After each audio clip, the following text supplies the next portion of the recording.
The Power Up with Keith Withrow show is sponsored by Motor Coach Consulting International. Excellence in ground transportation.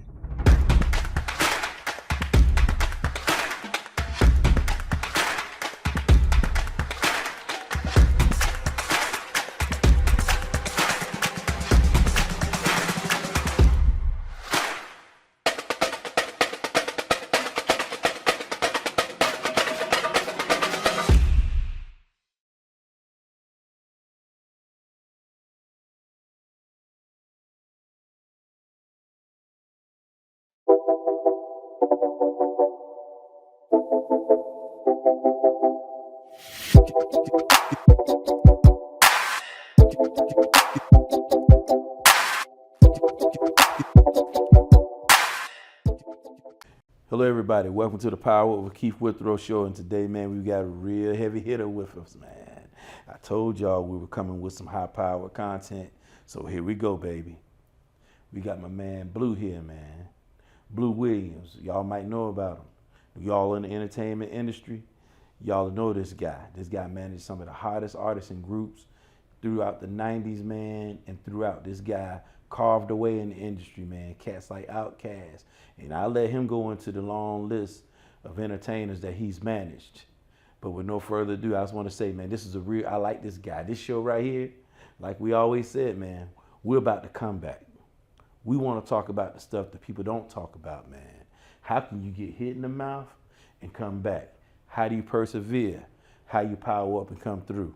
With no further ado, my man, Big Blue. Thank you, sir. Thank you for having me, man. Yeah, Appreciate man. it, man. Glad to have you, brother. Thank you, man. Man, look, you know, like I just said, man, I like to talk about things that everybody can identify with. Mm-hmm. You know, everybody knows about the fame and fortune. We could talk about that all day, man. Mm-hmm. The cars, the ladies, the houses, the parties, and all the stuff that come along with fame and fortune. But, you know, I think there's a time, especially now, where there's some things that people don't talk about so much. Some of the elephants in the room, we're going to get into that a little bit further, but I just want to start off by just telling for the people who don't really know about a lot of your accomplishments and some of the things that you've done. Let's hear about you, man. Let's hear about Blue. How'd you get started in this, man? Born and raised in the Bronx, New York. All right. Grew up in the 80s, born on Cedric Avenue, the birthplace of hip hop. I literally grew up the street from where it all started. Yeah. Was a kid going to block parties and going to the parks. We was them kids that was plugging things up and setting up the DJ tables. And I got a chance to see the Slick Ricks and Dougie Freshers and the Kool Moe Dees and all them battling in the park. So hip hop is in me. I am, like it's in my DNA. Yeah. But basketball was where I was going. Okay. I was playing basketball in high school, went to college to play basketball, went to a college named Central State University in HBCU up in Ohio, and really just was enjoying life. I wasn't thinking about the music industry, nothing. I was thinking about getting a JD and go and try and become a lawyer and a judge or something. Right. But as fate would have it, the group Jodeci came through one night to perform in the area. Right. And I went to the show and I saw their dancers, two of their dancers, and I recognized them. I was like, "What? That looks like," and it was two girls that had been cheerleaders on my high school basketball team. Okay. So made my way backstage to say hi to them, and ended up going to the hotel and meeting Jodeci and hanging out with them that night, and they were cool. And it was like, "Yeah, where y'all going tomorrow?" It was like, "Yeah, we're going up to Detroit." And I was like, "Oh yeah, that'd be cool. It's the weekend." It was like a Friday, so it was like, "We can go." So me and my best friend jumped in the car. We drove up to Detroit. Hung out with them at the show and backstage at the show, and I kind of caught the bug. I told you, there's a bug that you get in this industry.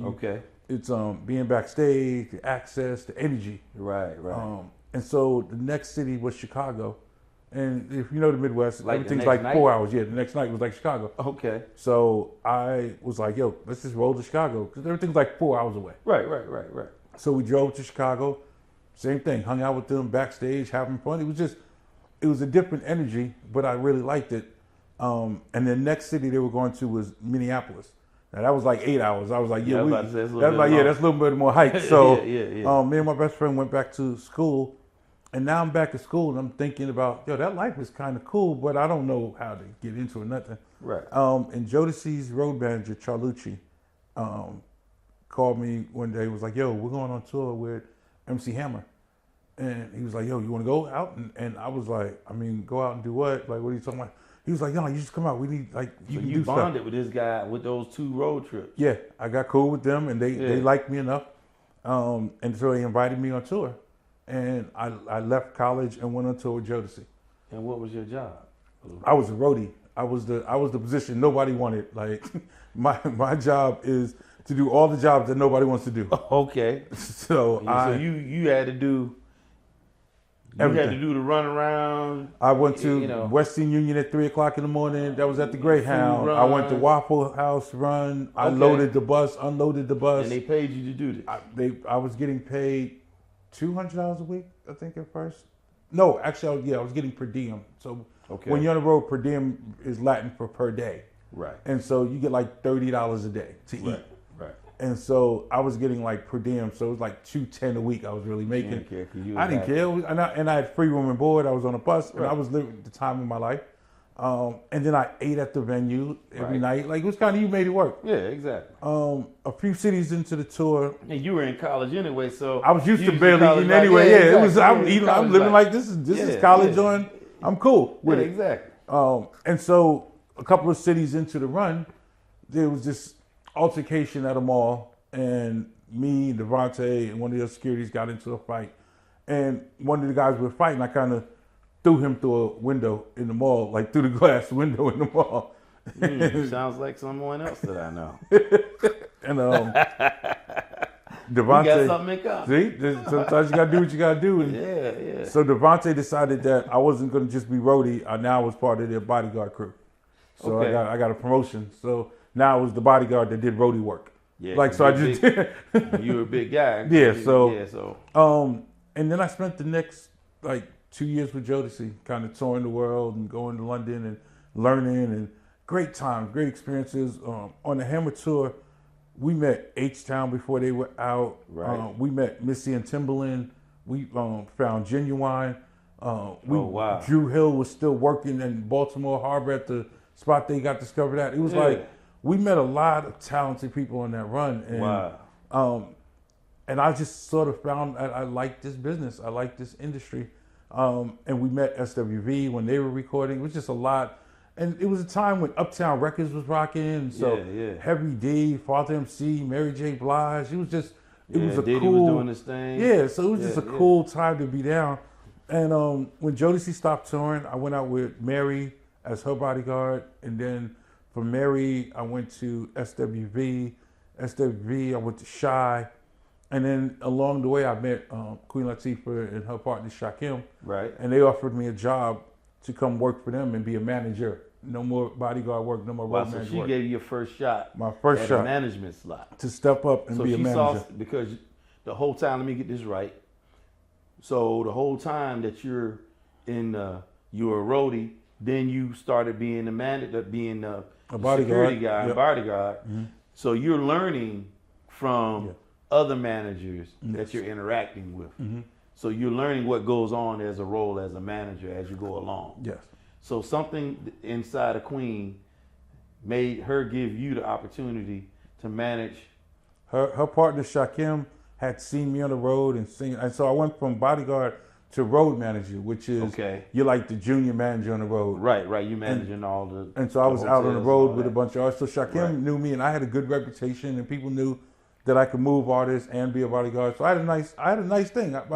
By that time, I was making like $3,500 a week. Okay, so that's what I was paying. In the early '90s. Yeah, that's good money. Good money. Yeah, and I'm still only like 23. Oh yeah, you roll. Yeah, I'm having a good time, and I'm not really spending my money because I'm on the road. All the perks from the road. So I'm having a good time. In nice hotels. You're on the tour bus. I'm thinking I'm living the life. Right. And Shakim told me something that was very prophetic, because eventually it led to I had to sell him the same thing. He told me I was never going to get rich working for somebody else. Oh wow! And what he meant was, you're going to keep being people's bodyguards. They're going to keep paying you. Right. But as management, you get a percentage. You can be well. Yes. You do well, but you're not going to get rich. And so that triggered the thought. And so I went to work with him at Flavor Unit, him and Latifah. And my first group that he gave me was, they gave me 2 groups. He gave me an artist named Nonchalant. Okay. She had a record called 5 o'clock in the morning. 5 o'clock in the morning. Yeah, where you gonna be? Outside on the corner. Yeah. That's Nonchalant. Okay, I remember. And the Fushnikins. Okay. And so with that little run, I was running with the Fushnikins. Shaq was a Fushnikin, so we was traveling with him. Yeah. It was just a really good time to be learning. And I was just soaking up and not just being happy to be in a room, but really learning and listening and seeing how people moved and studying. And I like management, and it was natural for you. It just it was natural. Being from road manager to manager was a natural transition. Yeah. And I was fortunate enough to be working with for one of the best managers in the game at the time. Flavor Unit was rocking. Right. Flavor Unit was the place to be. Right. And I eventually became president of Flavor Unit Management. Oh wow. And so now we're how rocking. How long did that take Probably place took from me, the time you did the road trip with KC and JoJo to now you're managing? About 3 years. Wow, that's fast. 3 years. We were moving 3 years. Man. It was 3 years because in 1994, Shakim and I came to Atlanta because Latifah had gotten Monica Arnold's demo tape. Yeah, from Monica here from the 8. Monica from there. And she wanted us to come down here and get Monica from management. Right. So me and Shakim flew in to get Monica from management, went with her family, the whole 9. And while we were down here, we were on our way back, we stopped at LaFace Records. Shakim wanted to say what's up to LA, just see what was going on. And LA told us about a group he had called Outkast. And he was like, I got this new rap group. I know you guys do the rap thing because they didn't really have many rap artists. LaFace wasn't the rap. Yeah, that was. He didn't really know what to do. Yeah, it was an R&B label. Yeah. So he was like, well, you guys are Flavor Unit. You had Naughty by Nature. You got the Fushnikins. Like, y'all know this rap game. I think they'd be good with you. So we ended up getting Outkast on that trip. So on a faithful trip to Atlanta in 1994, I got Outkast and Monica. Wow. And that changed the trajectory. Because Outkast blew up. Outkast, Monica, the first album we went platinum, and Outkast was doing their thing, and we started that run. And so for the next 12 years, 13 years, I managed Outkast their whole career. Wow. And so that's what most people know me for managing Outkast. But in that time, I left Flavor Unit at one point because the same thing Shakim told me was also true. I was never going to get rich working for someone else. So you went out and so I went out on my own management company, Family Tree. Yeah. Outkast left with me, Donnell Jones, a bunch of artists that were there. Wow. And over the next 25 years, I managed Outkast, Donnell Jones, Jagged Edge, Case, Macy Gray, Big Sean, CeeLo Green, Cody Simpson, Eric Benet, just a who's who of artists, Life Jennings, just a who's who of 90s, 2000s music. Yeah, man. Really made some strong brands and really helped to shape the hip hop and R&B music scene from that time. Wow, that's deep, man. You have a heavy duty portfolio of artists that you've worked with, man, and actually helped to change the trajectory of their lives and careers. So, with all that being said, I've often wondered, in all of that, right? In the comparison to what we see now, like you named some timeless people in that group, right? Compared to what's happening now, there's a big switch because now you have artists who can become famous by just making a video or doing some beats, and they can get a bunch of likes, get a bunch of following on social media, and like blow up from that, and then go and like just go directly into the industry, and they like blowing up. So with that, like, I mean, I'm just gonna say it. It seems like there's been like a shift in the talent, in like there was a time you had to really know how to rip. Like you had to, you know, I mean, 3,000, Big Boy, them guys, you know, they could rap. Like they're talented. Now, a lot of cats, now thanks to a lot of cats that can actually put out some hell of a beats, I think that saves a lot, but there's a lot lacking when it comes to what I see in actual artistic creativity. Yeah, because it is an art form, right? It's an art form. It's a business. So it's a big difference now, right? There's a huge difference because for such a long time, it was a talent-driven business. Yes. And it's not a talent-driven business right now. Right now, it's a popularity contest. Mm-hmm. Who's got the most likes, the followers, who's TikToks. Right. And so talent has taken almost a second or third position, which when you do that, the quality of music is going to be affected. Right. What you're going to get. And that's what the game is now. And it's not as, that's why we're not making as many stars, and that's why the music feels so disposable. Mm-hmm. The music was never disposable back then. No. It was not. And it's hard, and I get it for an artist. If you're a real artist these days and you try and put out an album, think about it. When we were coming up, right, an album, you knew the album. You knew from the beginning to end. You got the album. You listened to the whole album. You might have skips, right, but you listened to an album, and an artist took the time to sequence the album in a way that would tell the story they wanted to tell. Right. In today's game, that's not what it is, because it ends up on Apple Music or Spotify or one of those, right, and then it gets listened to in all type of random order based on, well, people have already listened to that one, so you listen to number 2, then number 11, then number 6. Right. You don't get the body of work that a lot of artists try to create for you to experience. Right, and just let you flow through it. Yeah, you just go randomly and stuff like that. So right. The game has changed, and at a time when there's probably more money. Hip hop is never been more commercial, and it's never been more ways to monetize the music as there is now. Right, that's what it is. It's about the monetization. It's become the monetization. So it's all about getting attention and creating that. Say and do anything you can to get the clicks, the likes, the eyeballs on you. Right, right. But at the same time, commercialize it. But you don't know who the artists are.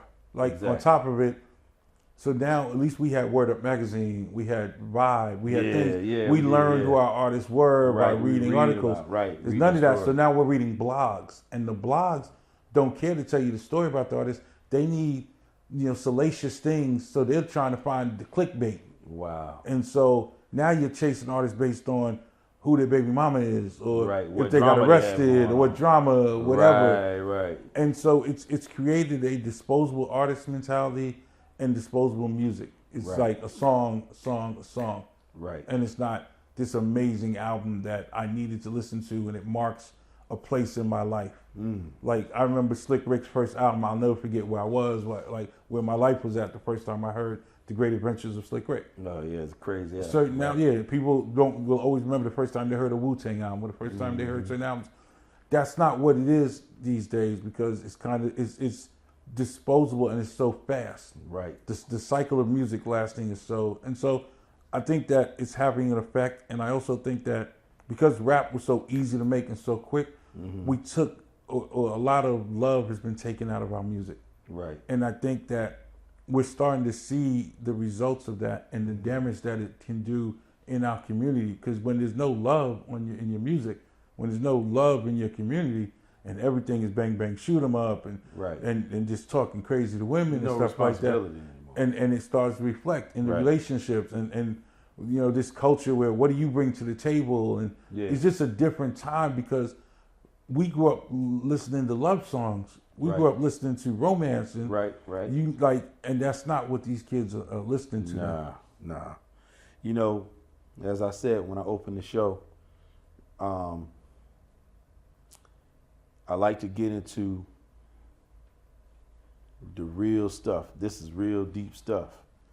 But the question I have is, along the way, all of that stuff, all of the artists, all of the fame, all of the great albums and the work, the body of work of music that came out underneath your management platform, through all of that, at what point did you see things? Because I always talk about, for you guys don't know, I like to talk about being hit in the mouth.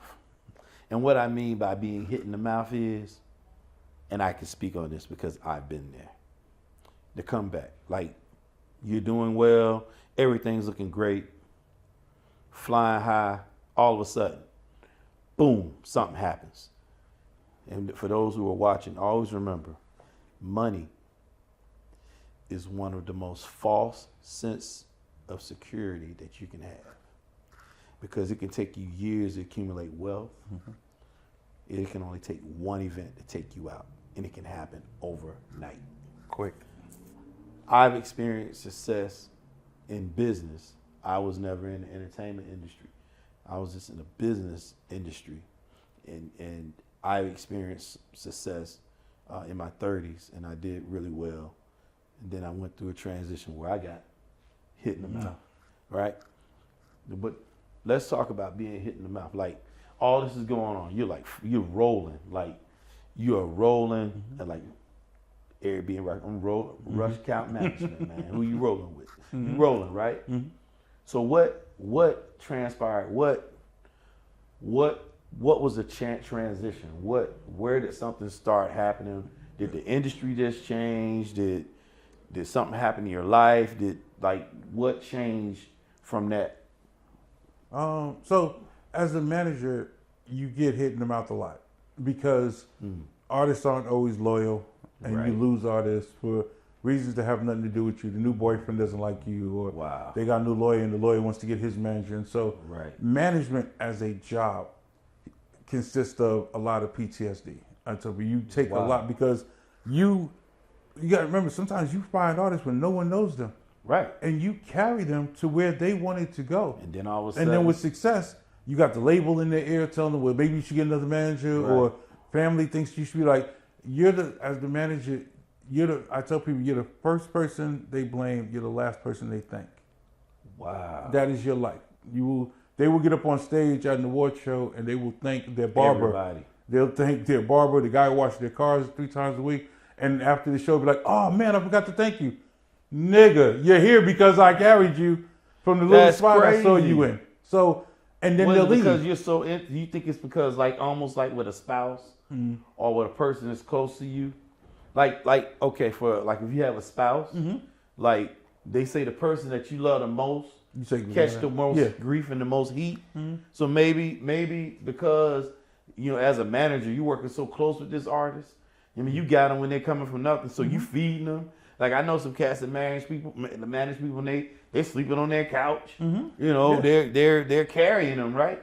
And then all of a sudden, I guess when they get, is you think that's kind of like some of the reason? It's some of the reasons. So close to them. It's some of the reasons. Also, as the manager, you're the easiest person to blame for everything. Yeah. So and people talk, and so you have an artist, and your artist is doing okay. It's just you and artist when you first started. Right. Now they got a hit record, a hit single. They ain't even hot yet, but they got a hit single. Right. Then people like I found that people want to talk to artists just so they can say they talked to an artist. They ain't really got nothing to say. And sometimes in trying to just be like talking to an artist, they'll say, oh man, I wanted to book you for a show. And the artist will be like, well, what happened? Oh, your manager never got back to you. And he never reached out or nothing like that. Oh, wow. But everyone's blaming you for everything. Like when the label says they can't do something, it's your manager's fault. When the booking agent claims it's your manager's fault. You're the person that gets blamed for everything. Wow. Okay. And some artists sometimes start to believe the hype. Or they start to believe that, oh, I did this, you didn't really do this, I can do this with anybody managing. It's just, there's a lot of dynamics that are really based more on their background, on their upbringing. Some of the stuff that doesn't come out until you get some money and you get success and you see. A lot of artists don't like to pay you. When you didn't have no money and they needed to rent money, they calling you, yo, I need $1,000 for my rent. You going in your pocket, you going in your savings. Right. Now they got a record out and the record's out and boom, we making $20,000 a show. My management commission is 20% of that, so you owe me $4,000. Right. You get some artists that get tight with that $4,000, like they don't want to pay commission. They act like, well, what exactly did you do? Or you just took a call and now you make $4,000. No, I got you to the point where somebody's going to call you. This is the reason why you're getting the call. But that's what comes with management. And so in a management situation, there are a lot of managers that have that,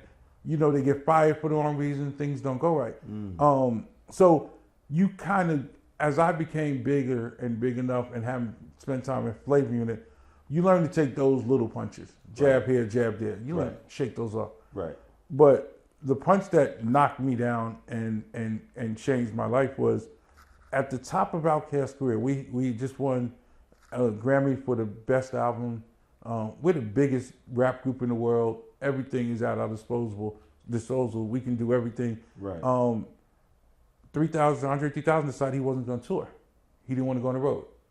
And so for a manager, tired, this is your time. Yeah, he wanted to do other things. He was tired. It was just like, wanted to act and all types of stuff. Right. But as a manager, this is the equivalent of you built your company up for 12 years. This is your flip.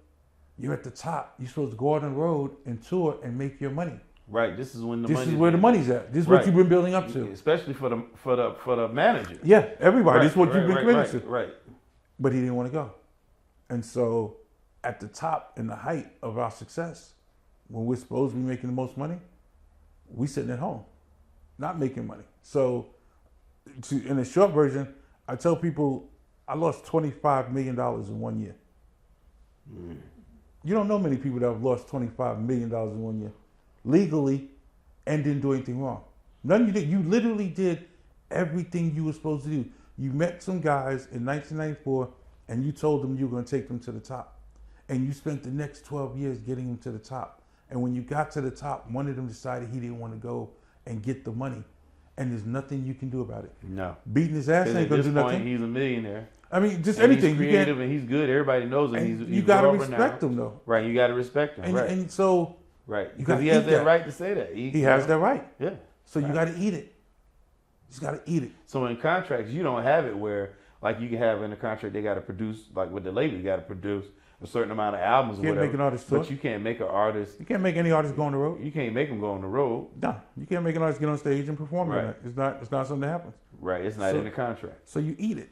Wow. And you sit and you think about, well, could I have done something different? What was it like? It triggered my first bout of depression.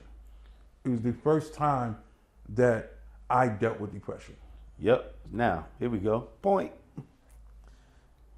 This is the elephant in the room that a lot of people won't talk about.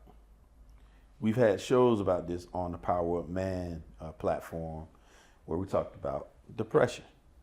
I've even talked about my bouts with depression, and I have to still catch myself, watch myself very closely. Mm-hmm. Now, people find it hard to believe. They're like, oh, man, can you do that? How's that, tricky, man? You got all kinds of, you got businesses, you got cars and houses and this. That doesn't matter, because depression, what most people don't know, Blue, and we've had medical professionals on our platform that talked about this, and we're going to talk about it more because that's the elephant in the room that people want to talk about: depression, mental illness, all that stuff. But guess what? There are people walking around. Tell me if I'm wrong. People walking around, and especially a lot of men. Mm-hmm. A lot of men. A lot of men are walking around in a depressed state, fully functioning. Yes. Doing shows. I'm talking about people who are your favorite artist, your favorite actor, actress, right? Performing, doing all the stuff, smiling, getting Grammys, getting Emmys, all that, right? And guess what? Depressed. In some state of depression. Yeah. Talk about yours, man. I talked about mine before. Mine was a dark place because it was conflicting in I had to respect my client and his wishes in one hand. I also didn't feel like it was anybody's business. We weren't going to put our business out there like that. It was just kind of, if you knew, you knew. You didn't know. So it was a part of just kind of dealing with yourself. Mm-hmm. We're black men. A lot of times we're not supposed to show any weakness. Nope. A lot of people just assume that you're getting your money because they're not in your life. They just think. Right, they're from outside looking in. So people are thinking that you're getting your money and you're really not. Right. And then you have to see some of your friends. I'm friends with Chris Lighty, rest in peace, my old partner. Yeah. Paul Rosenberg, the Evangelist Eminem. These are guys that I'm friends with. Right. Shaka, the Evangelist Luda. So while I'm also sitting at home not making money, I'm seeing M get out and get his money. I'm seeing 50 come and get his money. I'm seeing Luda. I'm watching my peers go get their money. Right. So I'm sitting at home watching, angry, like the sad. parade's going by. Yeah, and it's like no one to really talk to. So shit, you turn to drugs, you turn to women, you just start trying to self-medicate. Self-medicate. And you sit around and you get depressed, and one day you get really dark and you think about, well, maybe it's just ain't even worth the trouble, and you might pick up a gun and think about it. Something to tell you in your ear, and we all know what that something is. Mm-hmm. Hey, you know what? It's better if you just go to sleep. Yeah, you don't feel like doing this. And see how all the people who didn't do right by you, how they gonna feel when you at there, feel like you're gonna be sitting there. Well, maybe we are in the spirit realm. We don't know. Mm-hmm. That's what it was. You know, see how they feel when they're standing at your casket. All the people who didn't do right by you. Mm-hmm. It is better. And man, ain't it just better just to go on and go to sleep? You got to catch yourself. No, you're right. That's real deal. You got to catch yourself, and that's when, like you said, can you take a punch? And so you take that hit, and you spend 2 years in your house playing video games, getting high, eating donuts, pizzas, kicking, just whatever you're doing, just to not deal with it. Right, trying to push it to the side. And then you got to get up one day because you done lost 3 of your houses, and you're in your last house, and they're about to come get that one. You done lost your cars because you just ain't taking care of your business. You're burnt. And then you got to get up, and you got to get back on your feet and dust yourself off. Yeah. And now what? And so I started with, like in 2009, I went to a company called Primary Wave, and I found Big Sean. And I found this white kid in Australia named Cody Simpson, and I started to pull myself out, and I started to build Primary Waves Management Company, and kind of just start to get it rocking again.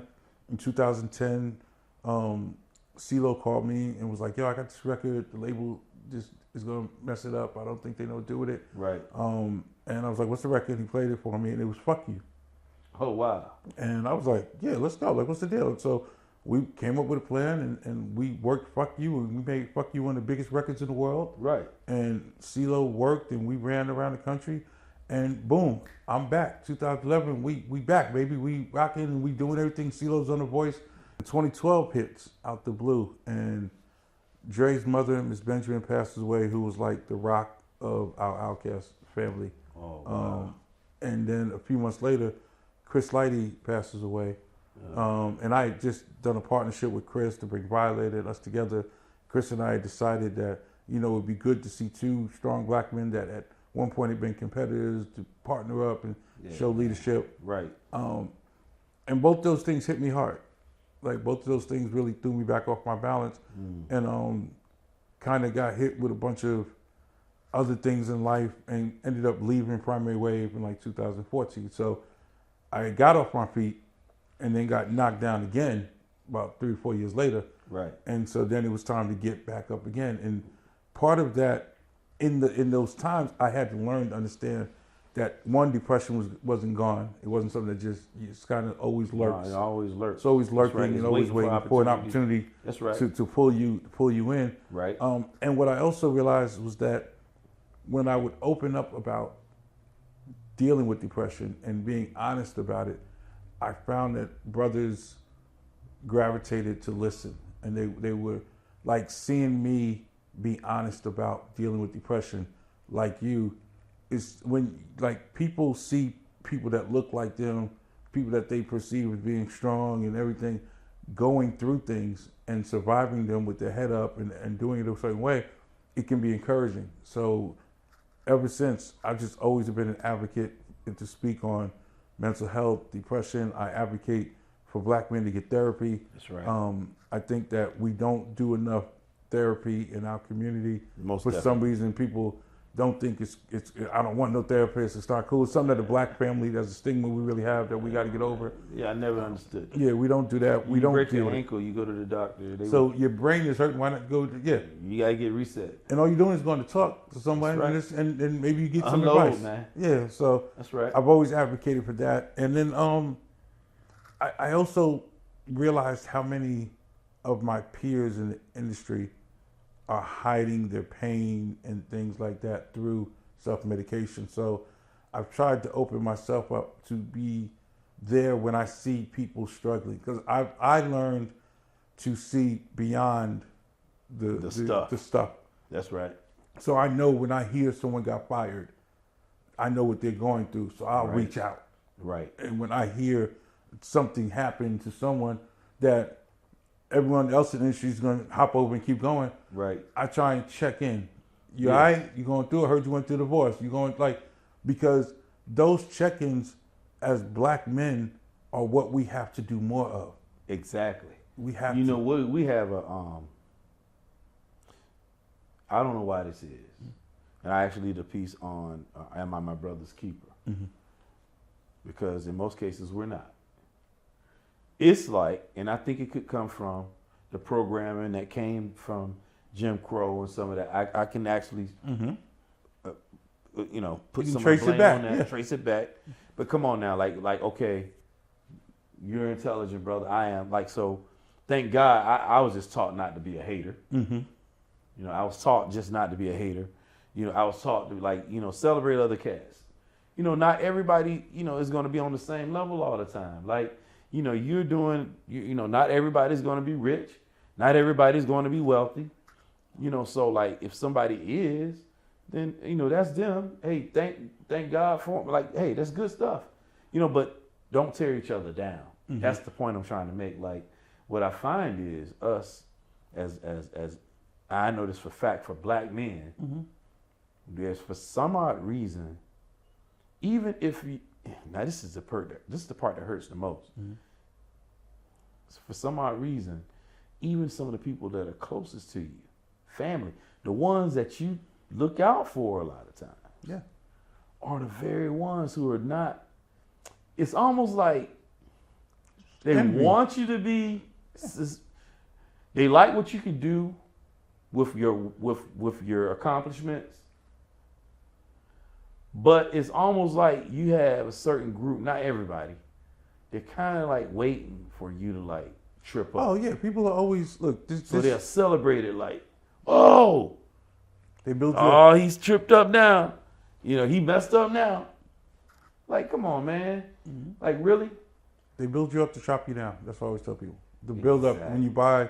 Never believe your own hype. Don't read your own press because all that's built to get you onto this pedestal, so you get a kick from under you, and then that's where they get you. But our problem as a people is we let outside forces pit us against each other. That's exactly what. In every area. Really, at the end of the day, rappers aren't in competition. There's enough fans. Like, why do y'all actually have beef? There's 300 million people in the United States of America. We're all trying to get enough fans. So why, if you can find 1 million that like what you do, Right. and you can find 1 million that like what you do, Right. why are we beefing? Same thing in sports, though. And fans, all right. I was a Mike fan, Michael Jackson fan, right? But I'm also a Prince fan. You can have a fan that likes more than one artist. You can have the same fan base. But we You don't even have to compete. Like, we compete though. it's the same people. We compete, but we compete in everything. We have allowed people to pit us, the black men against black women. We've allowed people Young to against pit the old, young the light against old. the dark. Now the newest beef. I just saw something the other day, and I was so bothered by it because it was so ridiculous. So there's this battle still going on between anti-vaxxers and people that got the vaccine, right? And so I saw somebody I know the other day post, and this is crazy because I was like, wow. So first of all, a week ago, Dr. Fauci testified. Like, I'm going to take it all the way here. Dr. Fauci testified in front of Congress. He said some things. Right-wing media twisted what he said up to make it seem like he admitted that it was all some sham or whatever. Not what he said, but as usual, we don't read past the clickbait. Right. Then the other day, a friend of mine posted, and behind Dr. Fauci's words being twisted, there were a lot of posts, and a bunch of people that were against the vaccine all jumped on social media and was like, yeah, we told y'all he was playing. And I was like, what are you saying? Like, at the end of the day, there was a pandemic. No one knew what was going to work. Some people tried it. Some people didn't. Like, what is going on? And so I let that go. Then 2 nights ago, I saw somebody I know, they posted about this guy who in 2021 was like, if you don't want to feel like you're being picked on, ostracized, just go get the damn vaccine. That was his post or whatever. And Then the next page, this guy just died. Like say June 1st, he died. His wife posted that he had died due to an illness, blah, blah, blah. This person I know then posted his first post back in 21, his wife saying this, and then overdub music, another one bites the dust.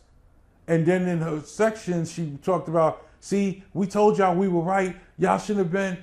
And I hit her. I was like, so now we're cheering people dying with no proof that it's connected to the vaccine or whatever, because that's where we are now as people. And that's what the problem is. Find something to we're separate. always being separated. Yeah. Nicki Minaj has had an amazing career. Right. She heralded in another level for female rappers. Right. There's absolutely no reason for her to be beefing with Cardi Cardi or anything. But people allow people to divide. I managed Monica, Brandy. It wasn't, Brandy and Monica never had, but people always create. And that's what the problem is as black people, we have to at some point take back control of the narrative. We have to be like, look, that is my brother. His success, unless he does something directly to hinder mine, I should be cheering him. I should be happy when you win. That I meet you and you're a successful black man here in the Black Mecca, I should cheer you on for success. I don't know, Blue. I haven't figured it out yet. It's that crap in the I barrel. like that's why I have this platform, because I want to talk about this type stuff, because I want to get to the root of it, and I want to make a difference. I want to bring about thought process for the ones who like you and I, who don't think like that. But like at least let people understand when they have that feeling that comes over them, when they're feeling some kind of way about another person that hadn't done anything but just work hard to handle their business, right? At least maybe this conversation will bring about a thought that somebody can say, well, wait a minute, why am I hating on this person? And maybe they'll seek change or go talk to a therapist. There's nothing wrong. I feel great when I talk to the therapist. Man, like I let a weight off I should make an appointment soon because it feels great. I mean, you feel, it's like you go get an adjustment at a chiropractor. You feel better, like you get an adjustment. So, Blue, I don't get it. I'm still trying to figure it out. And the problem is, a lot of times they're hating on you and they start creating narrative. Yes. Yeah. Like they start to imagine. Sometimes you're going through a storm. It may look all good, but you're getting your ass kicked too. But sometimes when you're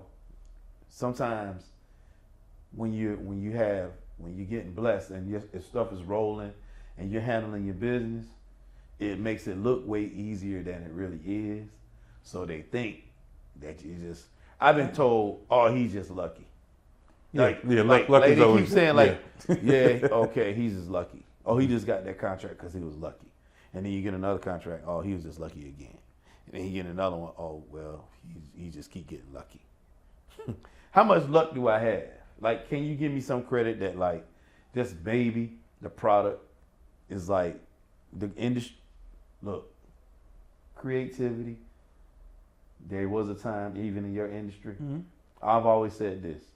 If your product is good, if you have integrity, you have good work ethic, you take care of the business. Take care of the business first. Yes. Your product stands for itself. Some days you might just jump up and say, man, I just want a Big Mac. You know what the Big Mac tastes like. You know the Big Mac brand. You just want it, right? So you go to it, right?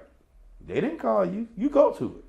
So if you got a good product, you take care of your business, they'll come. Like everything was coming to you because say, all right, Blue is taking care of the business. They, like you said, no, you never know who's watching you. Even when you don't think people are watching you, they are watching you. And that's why it is so important. Up and coming people and people who are in business now. You never know who's watching you, even when you don't know they're watching. So you take care of the business even when no one is watching. Because if you're doing what you're supposed to do, integrity, do what you say, mean what you say, handle the business, the product is going to stand for itself, and the industry will find you. The industry will find you.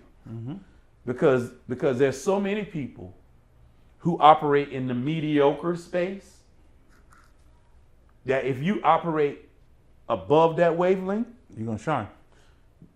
You're head and shoulders above everybody else. So they're going to come to you because you're up here and everybody else is mediocre. But people, I think it does. I think sometimes it has to go back to slavery, because I think this is just a theory. There were only so many slots in the house.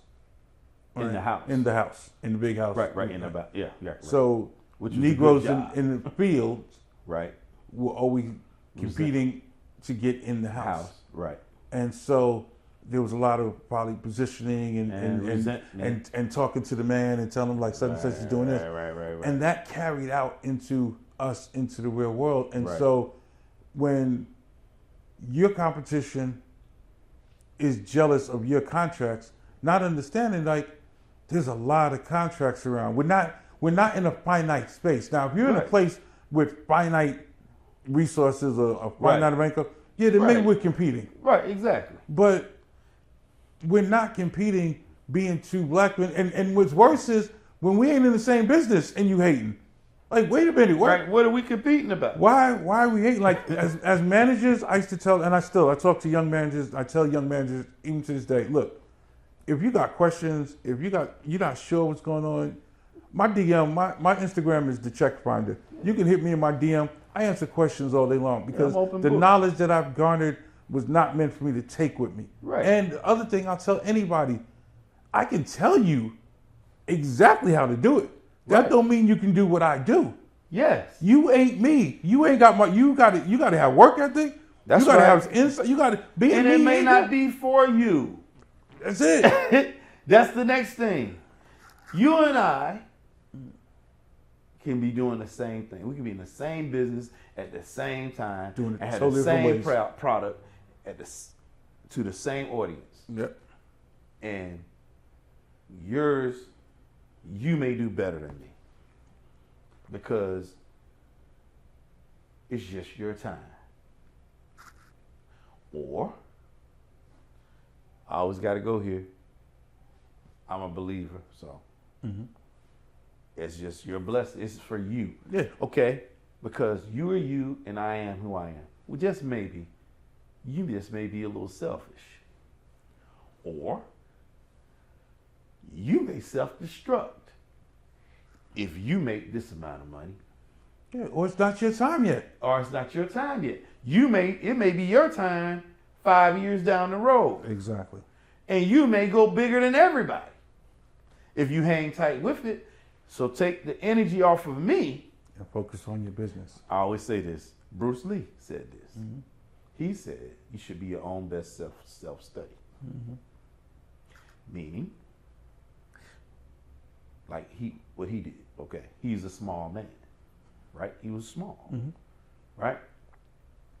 And most people think if you're small, then you may be weak and you can be easily overtaken. But that's not necessarily true. Well, he was small, but he was very strong. And if you're small, you can be fast. So you can use what most people think is a negative and turn it into a positive and exploit that thing because you've studied yourself. Know who you are. Be real with yourself. Know your gifts. Know what comes easy to you. Which some things I heard you talking on an interview. Some profound stuff you said. You're saying that you want to train. That's one thing I liked about you. You care about people. I've noticed time and time again, people are saying you care about people. Like, instead of like trying to manage cats and just exploit them and just take everything, right? Like, keep cats on drugs, keep them high. The way I hear it, You want to educate cats. Don't just make the money and blow through it and then be broke. Make the money, sustain some money, create some generational wealth and generational wealth. Take this money, create some businesses, and now you got some machines working all over the place. So now the machine is working even when you're not working. When you're asleep, you're still making money. And you don't have to be touring hard. You don't have to be working hard. If you're an athlete, when your career is over, you still got things going on. Let's talk about that, man, because I've seen where you want to deal with your artists differently, like train them, like about attorneys and legal. An educated, I believe that an educated artist is the best artist to have. I think that, the great relationship that Shakim and Queen Latifah have is that they're always on the same page. And they talk about what the plan is in the bigger play. Right. So that even if they're not together, if Latifah's in a room in LA, because her and Shah are on the same page, if Dana sees the head of Paramount Pictures and she talks to him, because her and Shakim are on the same page, she knows to talk up the talk show they might want to do, or she knows to talk up the series she might be open to doing, because they're on the same page and they've talked about what the bigger play is. I've always talked to my artists about what the bigger plan is long term, because we have to have a destination, right? And we need to have a plan to do it. And if you just living your life, getting on stage singing when I tell you where to sing, and you spending money, and the only thing I get is calls from you, oh, I need $30,000. What'd you do with the last $100,000? Oh, I spent that on this. I'm not doing my job right. My job as a manager, as a real manager, right, is to help you grow as an artist and as a human being. Basically be like a life coach as well. I am coach, I am teacher, right. I am father, I am counselor, I am all these things and when I'm doing the job right. And you will put somebody you lean and get somebody else to it. And so you teach your artists. That's why when I'm working with artists, I don't pick the lawyer or the business manager for my artists, because that's where conflicts are. A lot of people do that because it's like, oh, I'm gonna pick a lawyer or a manager I know because they in pocket with me. And if they in pocket with me, boom, I ain't never gonna get fired. Yeah, but the lawyer might be mediocre or might not be the level of lawyer you need to get your artist where you want to. But because you chose to make sure you didn't get fired, your artist never gets the legal representation he needs to reach. So I don't do that. I know lawyers. I'll give you 3 lawyers. Go meet them. Pick who you want. And you pick them. You pick them. Go meet 3 accountants. Pick who you want. Yeah, because you know why? Blame you. Because you can't blame me when there's a problem. I've had that happen before. Yeah, so I don't pick that. Guy, an accountant, he burned me and everybody else I recommended. See? So all right, so if it's on me, that's on me, but I feel bad when he got you too. Yeah, so let me give you the choice. And I'm the one who recommended him. Yeah, so you get the choice, and then you try. You have to understand sometimes, coming from a management position, you have to kind of understand where your artists are coming from. Did they come from a stable family? Did they come from a broken family? Have they ever had $50, like, so that you can kind of guide, because education is longevity. Right. When artists can realize, hey, I'm here not just about this one-hit record that I always wanted. Now, how does this become a 20-year career? How do I do it? Because you have to explain to them, hey, we need to own these masters. We can go re-record this. As a manager, I feel that my job is to teach, but not just the artists I work with, other managers.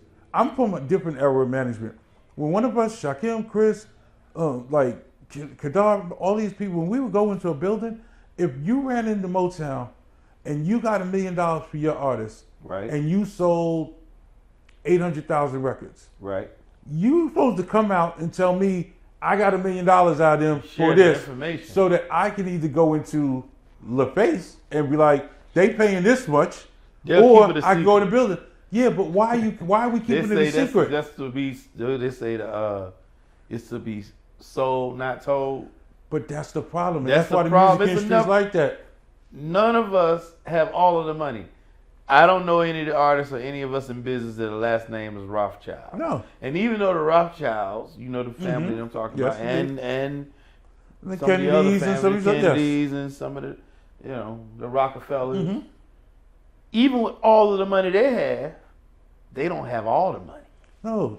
So But they why know how are to keep you? it, they know how to keep it in the family. They do. They know how to say, look, some of Right. your income's always going to go into the family stuff, and you're going right. to communicate with each other, and this person's going to hire you, or you're going to marry this person. That's right. And like some of these families have inbred themselves to Yes. keep the money and everything. Yeah, married We- cousins, second cousins. we ain't all doing that. Yeah, Like- they did it to keep the money. That's how the raw. The music industry is such a. So the problem with the music industry, I'm gonna do a quick breakdown of why the music industry is so screwed up, right? So in the NFL, right now we're going through this wide receiver getting money period. The wide Right. receivers all getting paid, right? Right, they getting paid, right? But like say CeeDee Lamb right now, Justin Jefferson just got a $140 million deal, right? Right. Justin Jefferson isn't going to go in, and even though he may not just CeeDee Lamb, even though he may like playing for the Cowboys or whatever, he's not going to go in and take 137 or 138 because he understands it's his responsibility, even if he gets $1 more than Justin Jefferson, to advance the wide receiver position, right? So him asking for more money isn't necessarily about showing Justin Jefferson up like I'm more. We all have a responsibility to advance the position so Right. we can hit these owners' pockets. Right, because they're making billions. They're making billions. The Right. music industry, unfortunately, has always been you get jerked, so you jerk the next person you sign thing, and it never gets out of the way because Oh, wow. this person got jerked, Dog so eat dog. they give out a whack contract to the next artist they sign, and then that artist, when they get on, they give their artist a whack deal. And so we're always stepping on each other's necks instead of lifting up and giving out fair deals. So and it's so accepted and so well that's just business that's why artists are even still in the positions that they are and why we don't have as much power as we have. Wow. You have superstars that don't write on records. But because they're superstars, if you and I write a record and this superstar comes in, it was like, well, you want this record on my album, so I want 15% of the publisher. Well, you didn't write nothing. But, well, if you don't want to give me the publishing, then you won't be on my record. And so we are constantly out here taking from each other, and that's why there's no unity. And, Right. and so it's important that some of these things that are being done in the dark and have become norms in the industry have to start being spoken out on in public forums, on pods, because you have to start speaking on them so Right. the light will be shined on it. That's right. And then you can start to make some changes. Yeah. And that's kind of the place where I'm 54 years old now. I've had an amazing career. I have done my part. I will be a part of hip hop history. I'm not worried about that. But now I'm at a place where I realize that C. Dolores Tucker, if you don't know who C. Dolores Tucker is, you can look her up. She was this black lady back in the early 90s who came out attacking hip hop. She attacked, there's a misogyny in hip hop and all this is bad. At the time, she was just some lady attacking us. So we all pushed back, fuck you. Right. In hindsight, I can honestly say she was right. That our music, we were not being responsible with our music. Right. And that she was the wrong messenger. But the message Was correct. was very correct. And Okay. that when you call women bitches and hoes and you talk about shooting and you put all this negativity Yeah. into your community, Right. and you don't realize that there would never be a white sexy red. Ever. You'll never see a white sexy red. You can have Eminem who can joke around and say crazy things, Right. but you'll never see Someone saying the stuff that she says. even you'll never see representing the themselves things like that that. we say. Right, You about can't each get on other, white right. radio and say Nah. what we say can't do about it. ourselves. Right. White people won't let that happen. No, they won't. So at a certain point, we have to be able to be like, yo, we're doing, something's wrong. Why is it okay for us to do, but not okay for them to do? Well, maybe we miscalculate, but again, As long as you get that check. but in our defense, I tell people all the time, we were some young niggas with new money. I tell them in a minute. Nigga, ain't nobody tell me what to do with my first $1 million. The blacks that had money, the John Johnsons, people that owned jets, all them black people that had money in the 70s and Right. 80s, they looked at us like we were some dirty niggas when we got money. So didn't nobody show us how to handle our money. Oh, wow. So we got trapped in the same thing that the music industry. We went to business managers or people that our labels or people told us about. Right. But the game is this. Same thing with the NBA. They've finally gotten out of it a lot. Jerry Buss is the reason Magic Johnson is who he is. Because he was an owner that was cool enough to tell Magic, here, get this business manager. Right. And I'm going to show you how to get money. Right. And Magic, listen. Right. When you get Other out of owners, the league. yeah, when you out of the league, I'm going to show you how to do. You're going to buy into stuff. Exactly. Right. Other owners like put their players with business managers that basically never told them no, rubber stamped everything. Players were broke. When it's time to renegotiate, they can throw the players a little bit of money. Music industry, same way. Labels put you with business managers or lawyers that they can manipulate and control. So your business manager's just yesing you to death. At the end of the time, your money runs out. You got to go back to the label, ask for more money. Now you're on this label's nipple because you don't know how to become independent. Now you're on breast milk. And now you're on the breast milk and you can't seem to get off it. Those practices should die. The NBA is changing. You have a generation where LeBrons and the D Wades, you see all of them, they're doing businesses. Yeah. But that's not what we do in hip hop. All the Shaqs, We man, kind you guys of getting it in. yeah, but we ain't in hip hop. We kind of doing some, but not as much as we should. Right. We just spent 2 weeks infatuated with Drake and Kendrick Lamar going back and forth. Right. Let me be totally clear what y'all just got hyped about.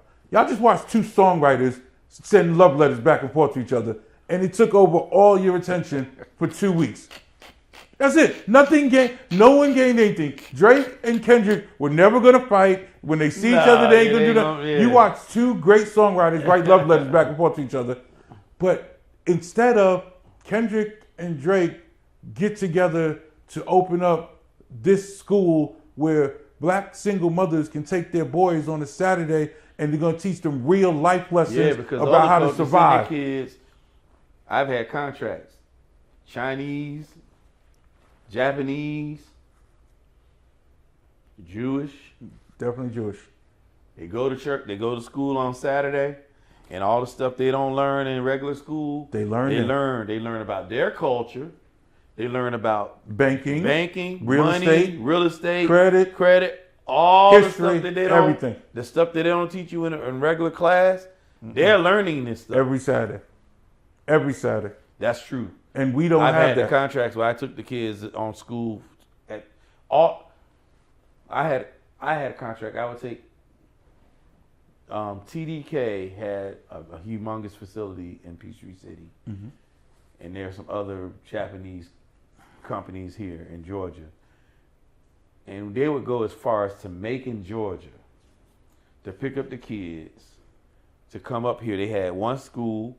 They negotiated for that school to be open with their teachers, right, on Saturday, and they paid for transportation for those kids to take chartered bus to school at the parents' expense to teach their children stuff that they will never get in their schools, in the school system.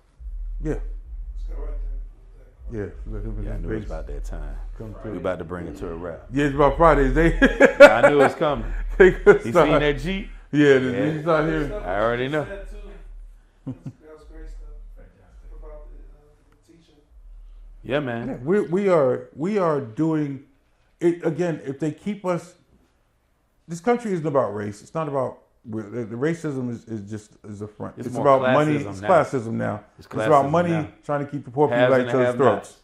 Yeah. But the problem is because we were here, every other race and nationality came here, and one of their jobs was to hold on to their culture. Yes. Our culture was stripped from us for a reason. Yes. So we That's don't a whole nother necessarily know. episode. Yes, you got to get to that. Yeah, we're going to get to that one. We don't know where to necessarily start, but one of the basic things is when you have such a high percentage of black men in jail, that means you have a high percentage of single mothers raising black men, black children. You need schools to teach them. Look, the internet, social media popped up. There was no education on how to use social media. So men just started slinging dick pics on the internet, sliding in DMs, Right. because there was no teaching. Yep. So if you're a young kid, your daddy didn't know how to use it. You learn how to use the internet watching what's on X and seeing people. There should be etiquette. You should be able to teach a young man how to be a gentleman, how to tie a tie, There you go. how to do an interview, Thank you. how to dress, If you how go to to put your court- pants up, how you go to If court. you go and to look like you got court, sense. you go to court, right? You got to go before the judge. You're already in a bad spot. You show up in Because Crocs there's somebody and gonna pajama sit pants. high and look down on you and give you a judgment for your life, whether you did it or not. Make you cop a plea for a deal, even on stuff you didn't do, because you don't want to go before the jury. And one of the reasons you don't want to go before the jury is because you'll get judged, and you'll get judged because most men don't even know how to prepare and how they should look when they go to certain places. They don't even know. Nope. You should have a button-down shirt. You should have a pair of slacks. You should have a dark suit. You should have at least one dark suit. You should have a slacks and at least a button-down shirt to present yourself in a certain light. Yeah. You got to be a certain way when you go. I try to tell a lot of young people all the time. This is part of the culture. What's going on? Even I have young daughters in their 20s. You can't do what artists do. Yeah. Michael Jackson said it best. P.T. Barnum, he learned from him. It's a show. It's a show. You're going in the workforce. Like, I'm a corporate guy. There's just some things I just can't do. I got to wear a certain kind of haircut. I gotta carry myself a certain way. Even if, like, it's cool if somebody else does it because they're in a different industry. Yeah. It won't work well for me. I'm in an industry that's controlled by a different type of people. And it's a very conservative industry. It won't work for me. If I walk in a meeting and I'm trying to get I just got a soccer contract for one of the international soccer, I got to look a certain kind of way. Because I'm already a very small part of my industry anyway. And it's very conservative. So all I'm saying to a lot of younger people is, you're looking at what everybody else is doing. You want to be tatted, full sleeves and stuff. Like my daughter did, right? But now, she's like, oh man, I shouldn't have put that on me because now I want to go apply, I want to go work here. And I got to try to remove this. Well, it's a lot harder to take off than it was to put on. It Right? hurts a lot more, yeah. So I'm not judging, but I'm just saying, like, you got to kind of know the things that you do has repercussions. But you're not And learning they're that. unforgiving now in this society. This society, and so school's not teaching you that because school is strictly designed to get you through these standardized tests to get you out to school. So if we don't have our own schools where we're educating our people and young men on those things, yeah, if you're a creative person, you can wear your pajama pants all day. You do, but the problem is, everybody can't be in the creative industry. Exactly. Everybody's not going to be a successful rapper. That's right. Everybady's not going to be a baller. director. Everybody's not going to be that. Right. Someone has to do the other jobs. Right. And you can be successful doing regular stuff. You don't have to say a rhyme to become wealthy. If you want to be wealthy, you can do it doing stuff that you see every day that you don't even pay attention to. It can happen. It's out there. Most of the billionaires Have no musical ability. Can sing, rap, dance. can't play a sport. Can't do nothing. Not really that creative. Nope. Maybe in business, maybe Maybe on computers. on computers. It can happen. Happens all the time. Explore the other options. There are a lot of options out there. Go to technical school. But they're not Get sexy. technical training. They're not sexy. And It's that's not the fast problem. enough. It's not fast enough. It's not sexy. It doesn't attract the Instagram models. It's not as cool to go and have to. You don't get hot until you're 28 if you try and become a doctor.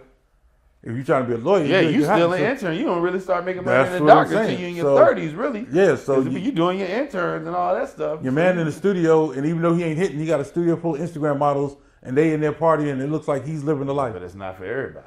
It's not, and that's why a lot of people get disappointed But again, that's also where leadership in our community has to come from. Instant gratification is what everybody wants now. That's what social media is doing to everybody. Yeah. Likes. You live for the likes.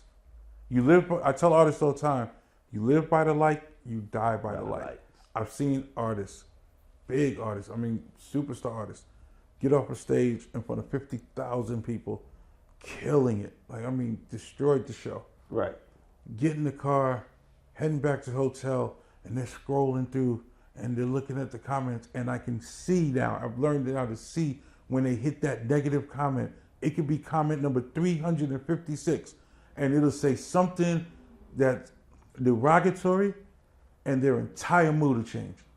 They forget they just performed a great show because you're living by the likes, you're dying by the likes. Now stay out of the comments. Stay out of the comments. I tell artists all the time, man, stay out of the comments. Stay out of the comments. Ain't nothing man. good in the comments. Ain't nothing happening in the comments. Yeah, stay You're out gonna of the be comments. 200 people gonna like you, but them 50 that don't are gonna have you curled up in your room You're crying. not gonna please everybody. Yeah. Sorry.